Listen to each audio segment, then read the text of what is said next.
Vina Kalphung Nungli le Sept Kurang Kalphung te Ama Saberin headquarters pengin Sepai Karon buk cewani Hei tun lain in thana nai to vangin kan ho tu te mun sanga anjin chuaka kan leader berpo karma sakhan samphai lama anjina ko sang ahan tloa chu ti rol chuan kan working president po khuta tuirial se lui biala kar pum deuh thaw kha azu thanga ten ke po west tui pui biala kalakal ngai wak lo naram south tui pui biala kan kalvenia te chuan hei helaya somni kanon manga nakduk lampang khian khothang lama kan bele dona hian kan jin program po hi siam chop vekania kan hretak tak lawa helama kan ho tu ten khulama min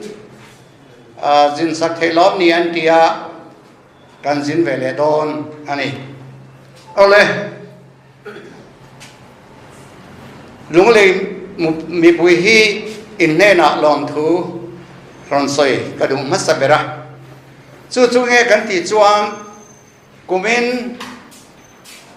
March April vel khan LMC kan tia lunglei municipal council thanna kan neya khami trum khan a be se na chu nei ve mai lamin kan be se na tiang em a lo ting tu hian kan be se lem lo ni sarkar na kan siam lo point apani na chu kan ni ve mang chumu kan tia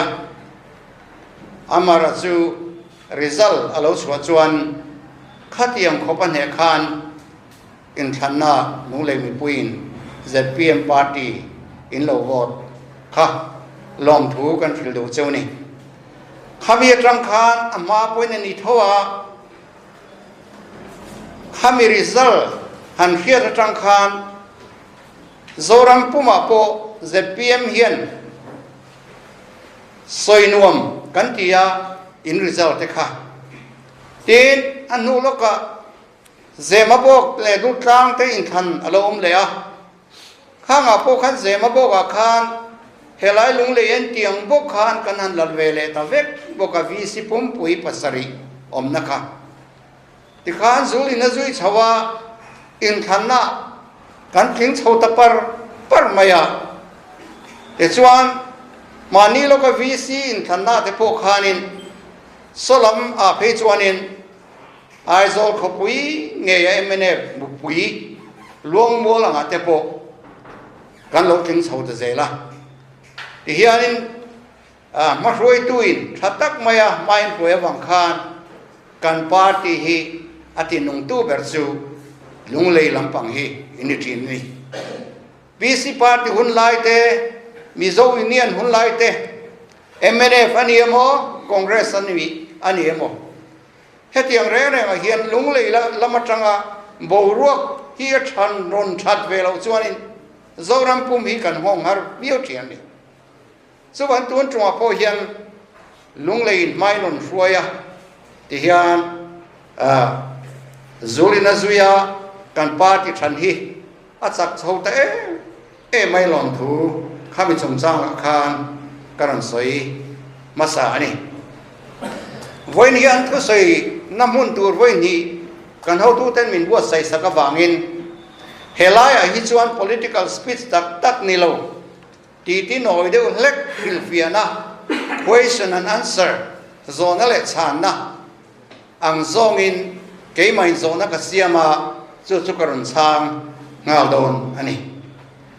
kan party hi athang chak ema sarkar na siam mai tur nia zoram mi puin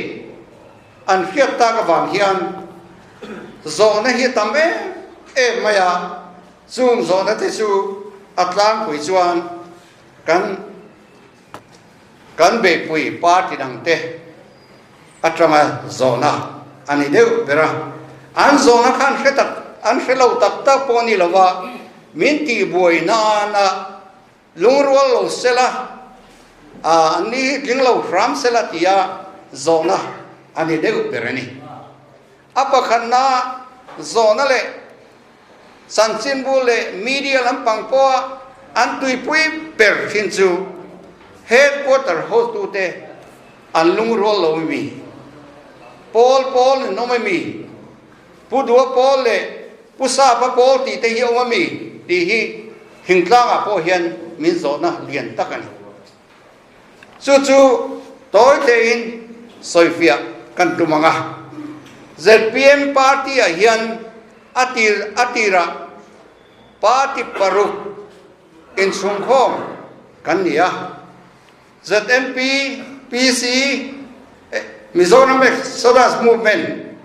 Mizoram People's Party, Zoram Decentralization Front, Zoram Democratic Front,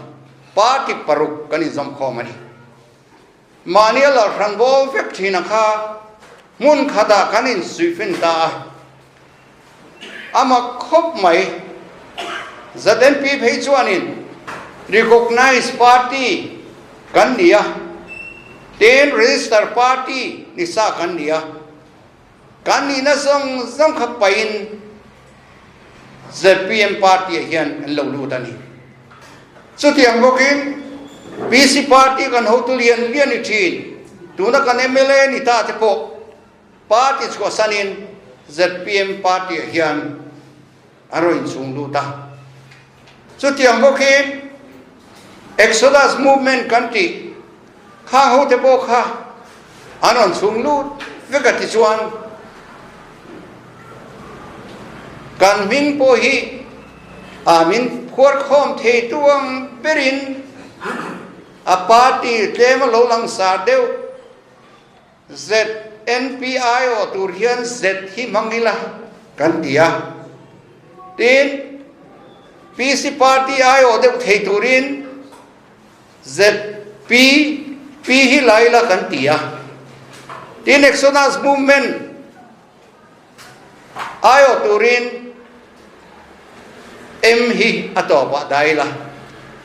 Minga seidon lu tuka dang hizu tello maila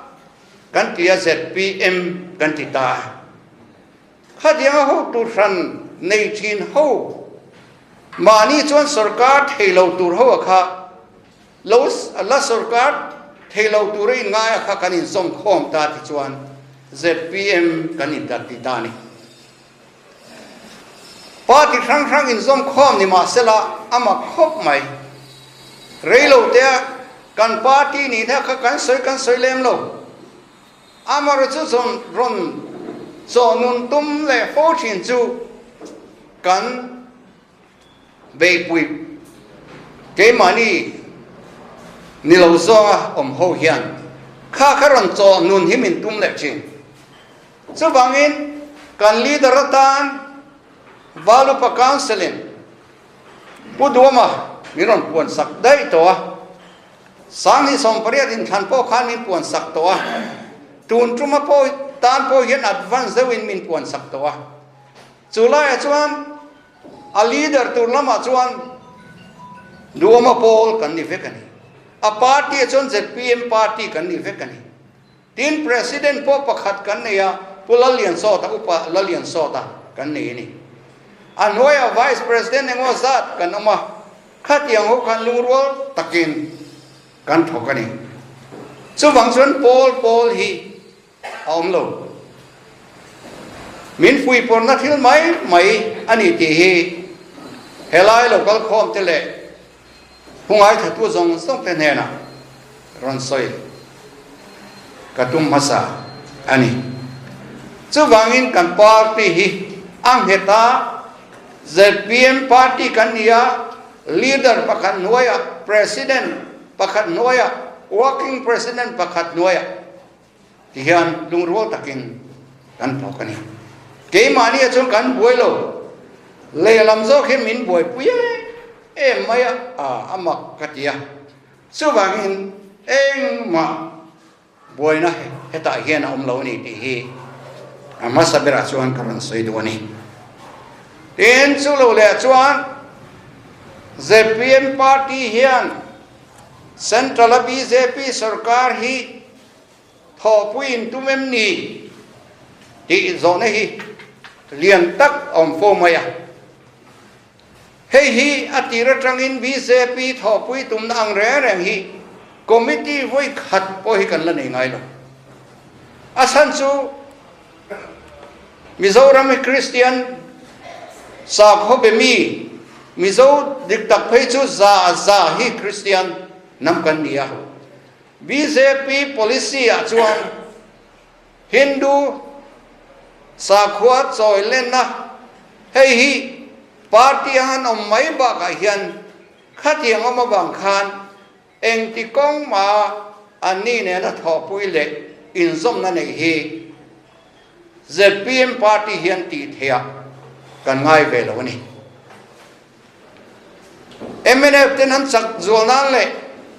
poisa sum campaign na turatante an nei the na tura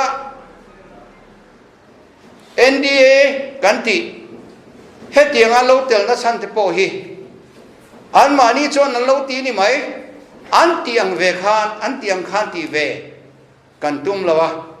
Kalphung thar tu ma khulama zom tu kanilo amara chu central sarkar an dia vangin khang chu kan in kan thok ho lo theilo sarkar na kan siam chuan pisun lai po khan congress a sarkar de chota kan party president nithin masaberle CM chuanin hunal deuh mai apua choka chu PC party chu regional in character but national in outlook mani party khan lak nei amara chu rampum huwa pairo chuan national ril pu ve tho kan ni ati nani chu bang chuan BJP an zom don ti le kan ho tu pa ber po gau hatia atupa sit tu razu zong ve a thona an zuya azu soi fela tu kalo hole maya gau hatia BJP ho tu te ne lanin mu antia tuna kan MLA candidate Congress lama mi lo ni ta te po an thil soida du dan adang ta dai maya om na huna zirhian soidan he dang lamma te ru hei hi miril ru lelo ti dan ni chu bang chuan ZPM party hian mania po hetian an soi mai sia chu bang chuan in ti chiang le ten kan tia executive meeting kan ko mi zathum chuang lo kala chu ta chuan BJP nen hian tunin khanna hian ho kan tum lo ti hi kan pass non le thinani ke mani kan in ring le ni lowa le lama tanga pu na hi in di film angai ve thina chang chuan nu pui te po hi mana kan mangai fo kha han soi non le thin te he ngai ti ro kolosi pe LDC ka tholain kan LDC pui nu pakhat chu an pa nen khan an in nei re ta kan in nei ve to an nu kham nu mei se pa ngai mi no tak khini an pang chan deu lai khan pa kamangai che ti po hi isoi du tare reng lo maya hei emo chen kan in ne pang chungoi pang wanga kan in ngai zon lai khan ka soi tok voi ka soi ka to real rung het ani ma se ke ni kan real rung het lo ni lo le lama tangin an pu na sang alo om china chu wang chuan in kha kan in soi fia lea kan masa loka executive kan ne po khan kanon soi non le ani kha chu wangin soi non de fo hi lo ngai alo nia voina po hian kha kanon soi lang le ni tin ZPM party hian pathum na chuan election fund hi khoya trangin nge in bu mi puya trangin ve burin khon emmi antia hei po hi khil fiangai le ta emene Congress party hi chu central party ania tuna AAP kan ti po central party ania ani hi chuan central atangin puta nei ngang ania khulama state engmosa ta AAP tangial point sarkar na lo siam pe a tin BJP phei chu sarkar na hei trum ni zet central apon siam ta poisa lama chuan an mangang lo Congress pon mangang lo kan party an mangang lo ni ti hian na chu kan party mi te candidate ta na an som la po ani lo bera imama chuan noise an hi chu kanon kan pe thenga che ti fekin an somani ke ni chuan in khatiang tiang kha kan ngai tu na hian om lo re election commission of India in man theisa tu aron bitukwa noi somni pariat ni noi somni pariat po hi tam kan tia amarasu anei chuan lo seng ve ni poin atam ber hi chuan khatiang tiang kha sen kan tum lo vek zormi pui kan rin em te atang hian khatiang ang poi sai le nang chi reng hi tunin thanna hian kan ti ve lawang kan tia chuwang chuanin ZPM party hian poisa sen na le khatiang in ne chu nang lam pangkha kan ti don lo kan policy kan zuara kan leader kan zuara kan goal kan zuar bokani kan goal chu zoram thar siam kan dum ani party lo lian ve ta chu sarkar na chang ve the mai ang a ti te alo lian ta sumdong ho in an hram mai company lian puin crore ang zang in mamong anon ti contractor lian takin ang zang e kanon thoveng anti amaros ke ni chuan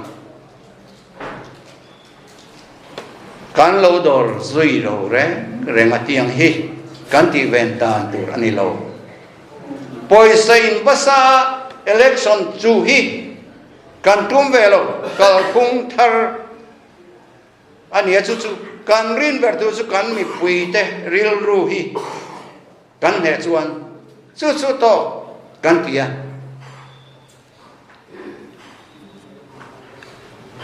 kan har mak ani amara sumi pui hetia inakalahan khon chini silawa tingin kan campaign committee ten portal an siama ZPM hi kan tran pui ve te ang tia duina anon ti thena turin phone number te khami kha an pe a tuna hian lo lu ruin wani khan Singapore atang chuan noi khatan ron pe a nimin po khan America kan thian nu ka bia he kanin kanon in khon me ka khalam kharon tran pui kan tumani an tia noi tel hianin anon tran puya Israel ramami khom mizo khom ten ramdanga omre nem hianin mizoram anan hian an Jerusalem anivesia chu wanan lo ho hian khulamaram chang ka nganom anga kanom ve lan hian hak lela chu wang chon Israel tang poin poistam tak in than ma sa po khan กันหูนี่สุดที่อย่างชวนมีมาลินแคนาดามาจังเตยูเคจังเตเตียงคานอันนั้นฮอนลงมาข้าเตียงกินข้อมเลยพอร์ตัลกันเสียงข้างจังคานมาเนียอนุสัตข้าลำปังสุนิมีอะไรกัน finance secretary ชวนมานีโปมีประคตินให้บากิกันไอซีลาวตีนGmail เจงขัดอรุณทนสินดีเจงสมเตซาเตสังเตสิงเตมิมาลินอันนั้นทอกเข้ามาช่วงจังชวนกันปาร์ตี้อันจินนัดเตกันแคมเปญเนอร์อันจินนัดเตมาโมดังอาคารเฟล็กเซียมนั้นเตกันลมหังเวียอัชนาครายะกันดีเดเทวเป้เกมขัดยังดูดขันปาร์ตี้ซุ่มกันในเวลาปอยสามหังลินกันตุ้มเวลาzoram huna kan zoram mi pui ne na kan in zor ve na ber chu digna rinom na le huai sen na zoram tan kan nek chuan to ke kan ti mai ni amara chu poisa seng lo to patin chu a thei chuang lo ba a candidate te chuan laina te pon lo in purton veng kha ka chu thil dang dai ni khoi tang mo rul le tur ang zo khdiang chi khan company mo contractor mo khtiang zong kha kan tum velo ni ti hi zora mi pui phia ta le helai mi pui local khom he na hian kan soi ani ole hey party a hinan inan nom veta in than na in voi ni chu na nia eng sit eng zat nge nguai nin rin te hi zona tam tak alo ni ta sit som li a hian sarkar na siam tur chuan sit som ni pakhat tal ni angai sia sumi thin tur chuan emo ai tam hu tur chuan thei to pin kan be ve a kan party hi sang hi som pasari August ni som panga adin chak khania in than masak kan chu khan kum khat le chan ve au upa po kan lani lo tin unit po kha kan ladin man lo kum khat le chan ve chawania party rang in som khom kan ni wang khan kan unit te pong rin ngot kha thei si lo chu wangin a ho unit din loin steering committee in heti khan in zom khom na omve sela party ang chia ni lawin nei la kan tia steering committee kan nei ni lung lei li kholi an dewa de chonin lodi nang na thila te pon lodin ania ma se steering committee kan ti khatiang unit ang kha za po kan nei ding mang lawali sang ni som pariar kan ni thana chung chang kan soi lenga ti chuan party nau pangkani wangin election symbol turpo kan la nei lo heta election commission of India na free symbol ati atang khan kan han thang vea kan fiat la theber tur lukhum hi thang mayam kan tia than chopin election kha kan machona in party of the constitution po hi mumal takin kan la siam lo ZNP party kha party lian deu berani wangin khami constitution rong am ang deu khan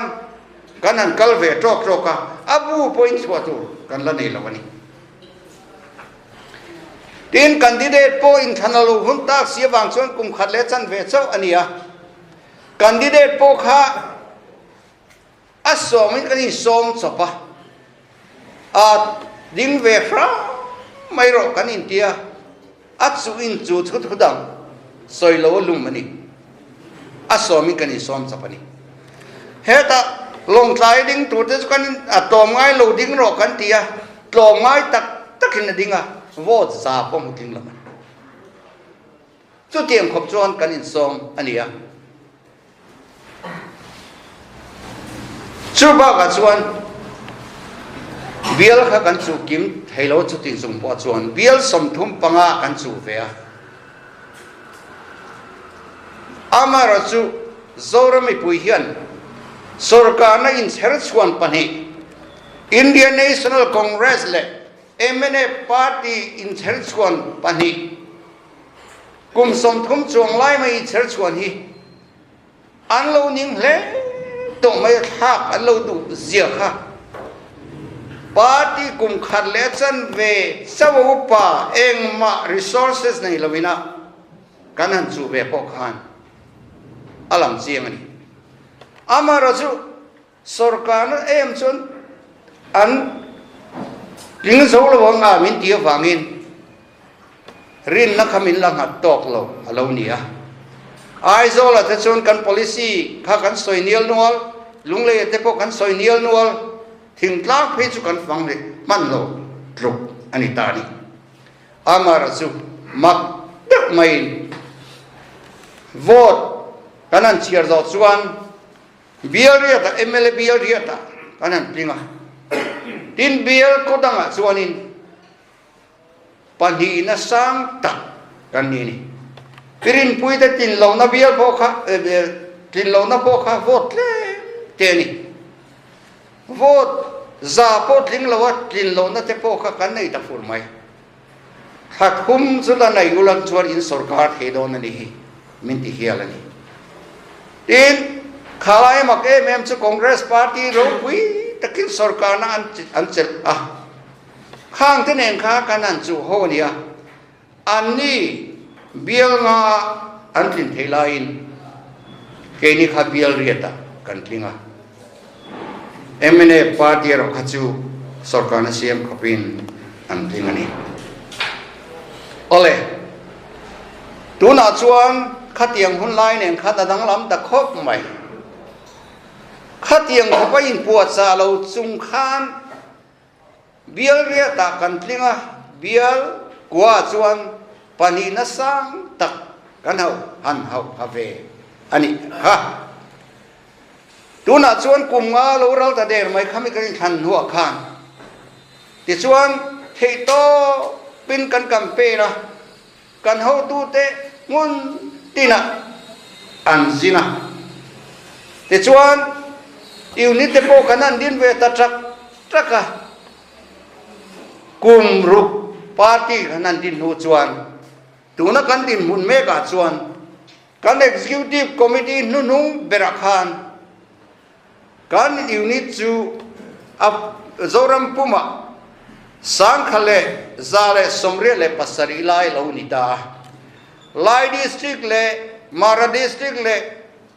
chang nam ma autonoma district council huai mi te hian an la report halo akimin an la report lo le hala chuwang chuan unit po kan nga ta le mai man in than ma saka za po nei lo khan sang khale za le somre le pasari kan neta unit hidin tamangayan tia thin kada kho kada po kan transact theinan ti ngoi tu unit lo din to lo mai tu achan chu MLA ta na bol thak da hi om chen om tat unit ta tam chuan kan tia tin group hi som thum paruk kan neya block ringot po som sari le paruk kan nei to ni tin chu ba ka chuan hemi frontal kanti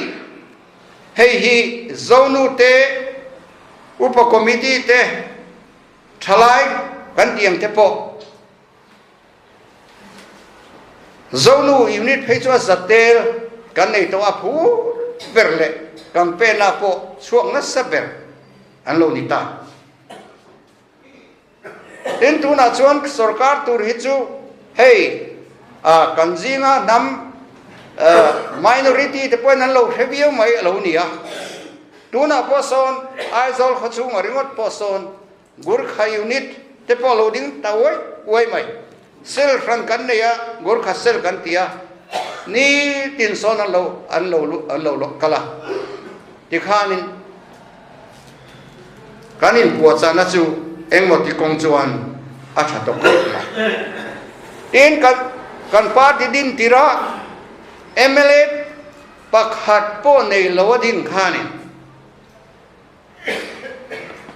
assembly a chuan main opposition kan lo ni ta tin AMC kha kum sang ni khanin in thanalo ma chuta po chuan he the ruling party mani lo kan ni congress ten seat ni an mulain seat ruk kan muwa ruling party in seat som pakhat in thana renga party hi lian khut hi awang khom mai tem in chu in som chho ani deuh be pakhat na han chu tur hi chuan pani na ni phot angai tang puya in China le in ti siang na renga pakhat na hi apom chu nga ngot theilo he the training semi final quarter final final angai chi tuna chon final khel tu tur ber chu party paru pangavel in chu tur hian ruling party MNF nen hian kan lo ni te ta in ni china kan soyang khan by election sersi pa kanan neya kan ho tu pa kan leader chonan bantira vote zong bel khom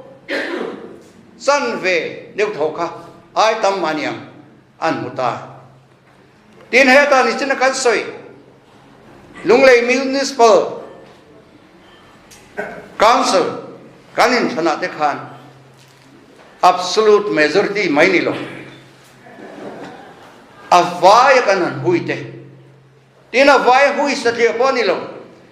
party dang vote bel khom khanin ke mani party vote bel khom po kha ai nang thuak tamai khatiang khop khan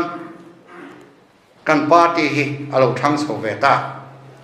tin tun hai local council VC in than tereng renga by election nei na reng renga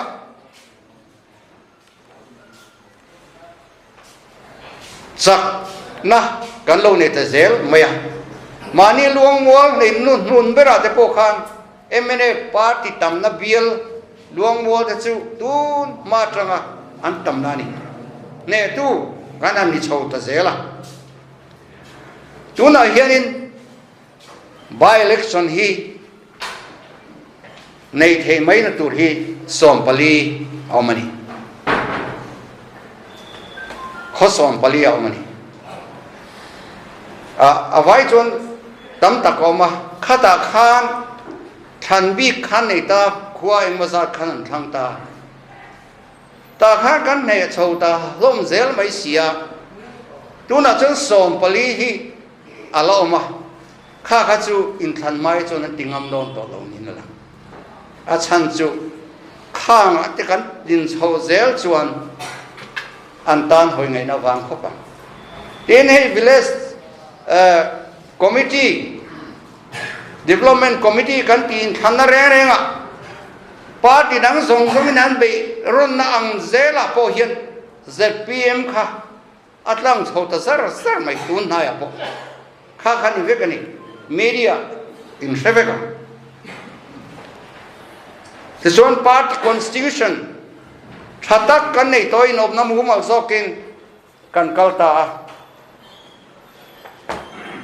Tin kan policy po hi Kalphung thar mi pui sarkar siam tur kan ni wangin kan tia. Policy siam tur drafting committee kan oma. Ta chuanin kum thum chung hei kan bei ni epidemic ripui kan bei lai chung zong te khan pukap sangina kanin khunga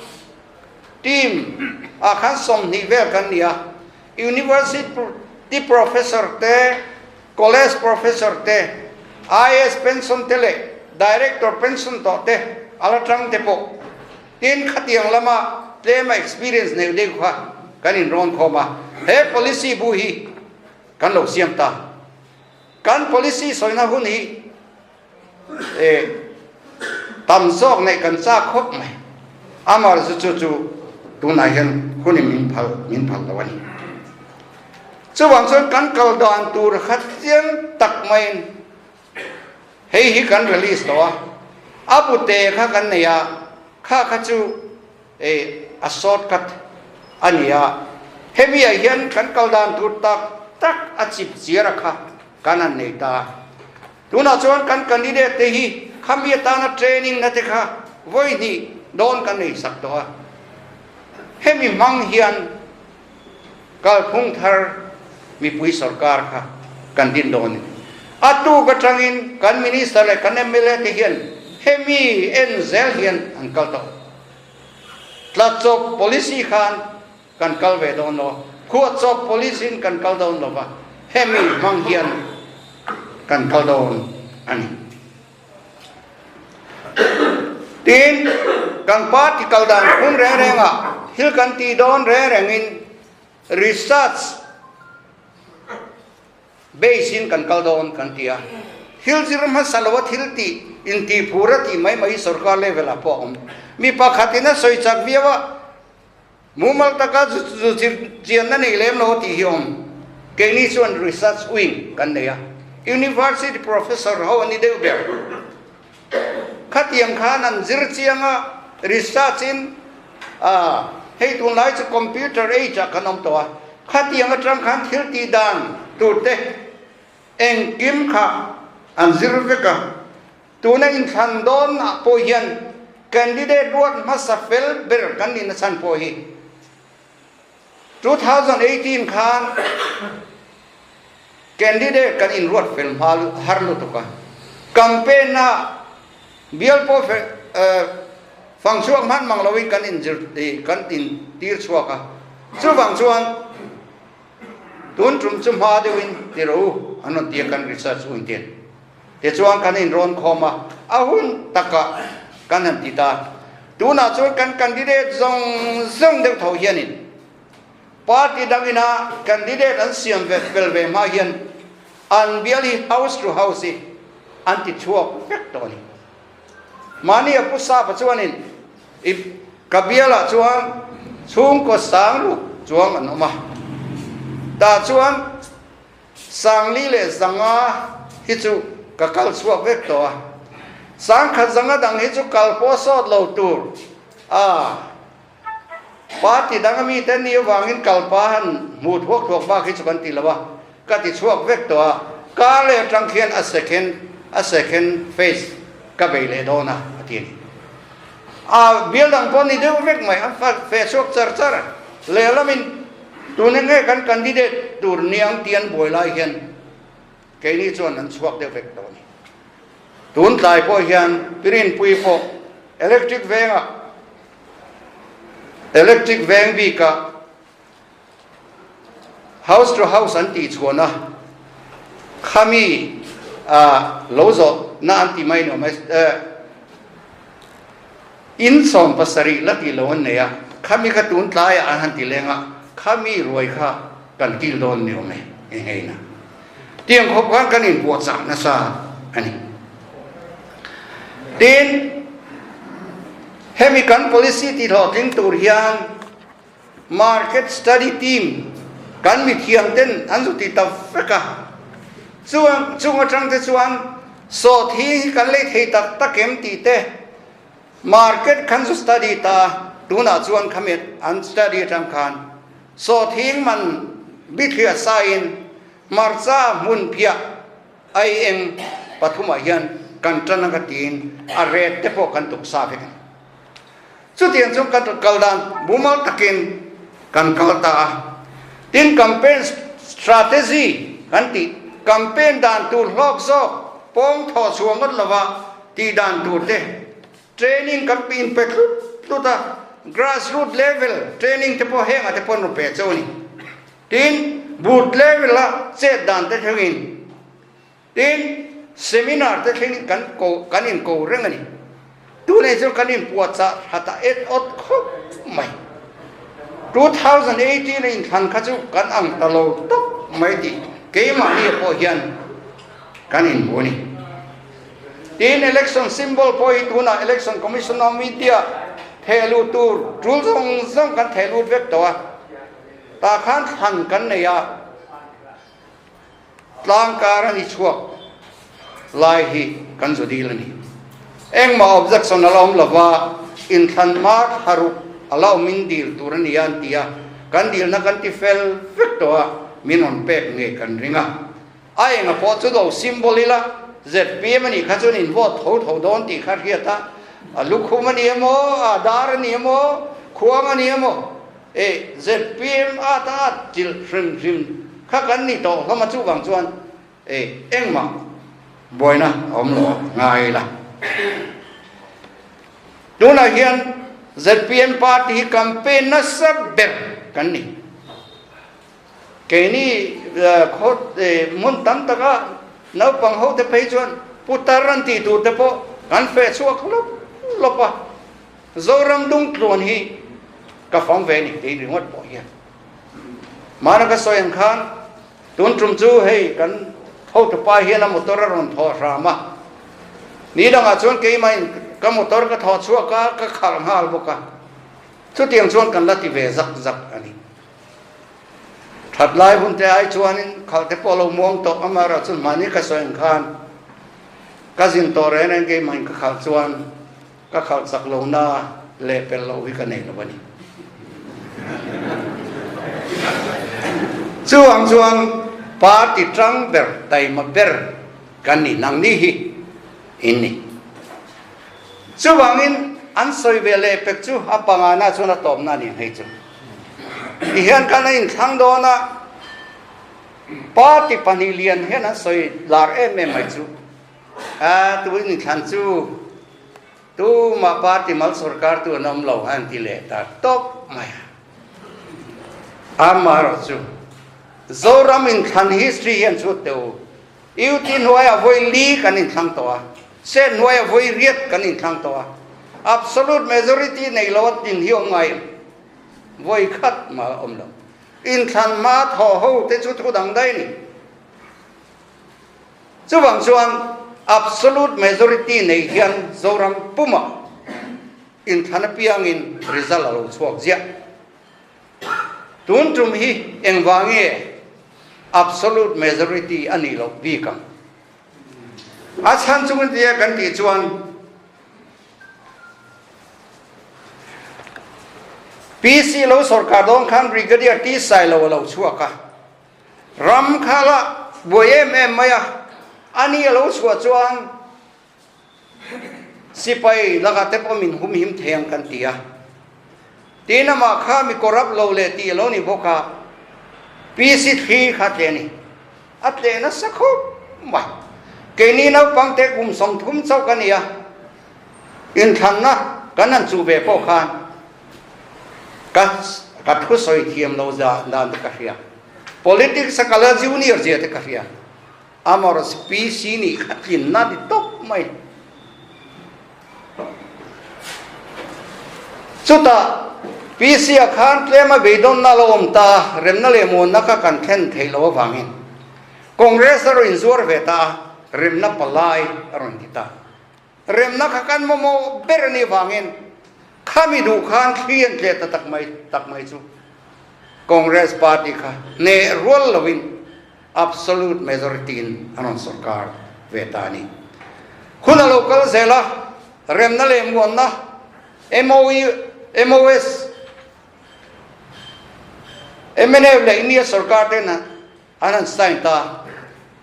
MNF den lo lut rui mai rem na le mo na kan nei ta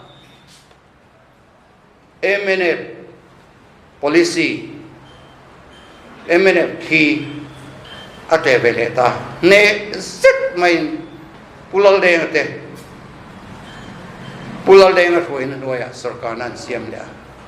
an mani le mani ni ti boy wangin sarkar na kha top tamai ania chu wangin absolute majority hi tuna hian kan thi tuna chon thi te ta sarkar pani lom to eng man thok lo kan ti mir lo an thok ma sela poisa kan hu tam hu ten khamit luk pui khan an thok lo bani kumina kan budget ringot po hi sem vai bel sial hli ra chiara sing khale sang sale le somru ania state hi central here kan man turang to fekin min pe a UP to state lian ber MP po somriat ne an nia MP ringot po MLA po zali chuang ne an nia andong tama ikhan kan te dan khamin pe mai nia kan van ne na chu kani chu khatiang pe ba khan baksis min pe le hala special category state an kia in tho chua ve tur chu za kan non pe chu hian som so in thọc chua về ngay sum don song song anh lo per rom in kia som thoa som của hữu thấy khác mà se central poisa kan bat trel tru dang le kan ti theilo na chu central ina non pe thereng za som kwa min pe sak chung po khan som tur po hi amat sing tur ka kan nei le theilo chu tiang khop chuan kan sarkar hi atra chiani chu wang chuan khami thak du na khalian ta em maya chu wangin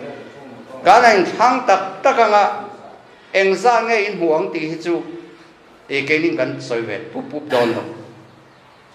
mi puin anon thang dona vote in alaram fil don ani chu wang chuan tuna hian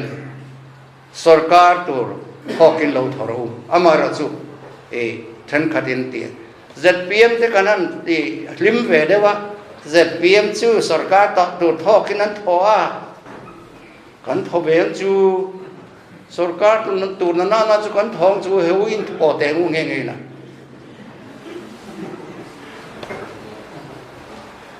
loman kan lak puin certificate kan lak dom puin kan khura kan thau pup thin nomi ne na certificate hi ZPM hian coalition tiang vel hi ani ka ring lo amar chu kan in ha na ber chu china kan soyang khan rinom na dikna question na pathianin ngat chungin ani don ani fiam tuin ka ti thina thilama te po kan soya how